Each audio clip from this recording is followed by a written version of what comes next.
কাকে ধরলে পাওয়া যাবে টিকিট? নির্ভরযোগ্য ঠাঁই খুঁজে পাচ্ছে না বাংলার গেরুয়া নেতারা। কার্যত দিশেহারা অবস্থা।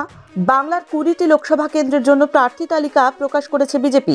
আসানসোল কেন্দ্রের ঘোষিত বিজেপি প্রার্থী পবন সিং নাম প্রত্যাহার করেছেন। এখনো 23টি আসনের তালিকা সামনে আসা বাকি। বঙ্গ বিজেপিতে টিকিট প্রত্যাশীদের লিস্টটাও নেহাত মন্দ নয়। অনেকেই আশা করছেন টিকিট পাবেন।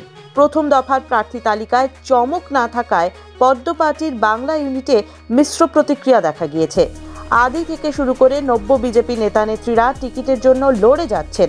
কেউ কেউ দিল্লি ছুটছেন, কেউ প্রভাবশালী পুরনো নেতাদের শরণাপন্ন হচ্ছেন। তৃণমূল থেকে আসা নেতৃত্বের কাছে হতে দিয়েছেন কেউ কেউ।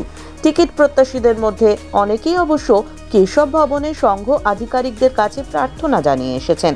কেউ কেউ খোদ দিল্লির কেন্দ্রীয় পার্টি অফিসে গিয়ে ভেট দিয়ে এসেছেন বলেও শোনা যাচ্ছে। প্রথম দফার তালিকায় ঠাঁই না পেয়ে অনেকেই হতাশ। পার্লামেন্টে যাওয়ার স্বপ্নে বিভোর বঙ্গ বিজেপির বহু নেতা নেত্রী এখন দরবার খুঁজছেন যেখানে তৈলমর্দনে কাজ হাসিল হবে। বিজেপির অন্দরে খবর, গত বিধানসভা ভোটে কৈলাস বিজয়বর্গীয় সহ কয়েকজন দিল্লি ও রাজ্যের নেতাকে ধরলে টিকিট পাওয়া যাচ্ছিল। বহু দল বদলু বিধানসভা ভোটে লড়ার টিকিট পেয়ে গিয়েছিলেন সেই সুবাদেই।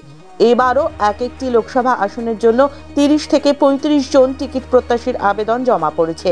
কিন্তু টিকিট দেওয়ার ক্ষেত্রে এবার সাবধানী বিজেপি। আসানসোল কাণ্ডে কার্যত মুখ পুড়েছে বিজেপির।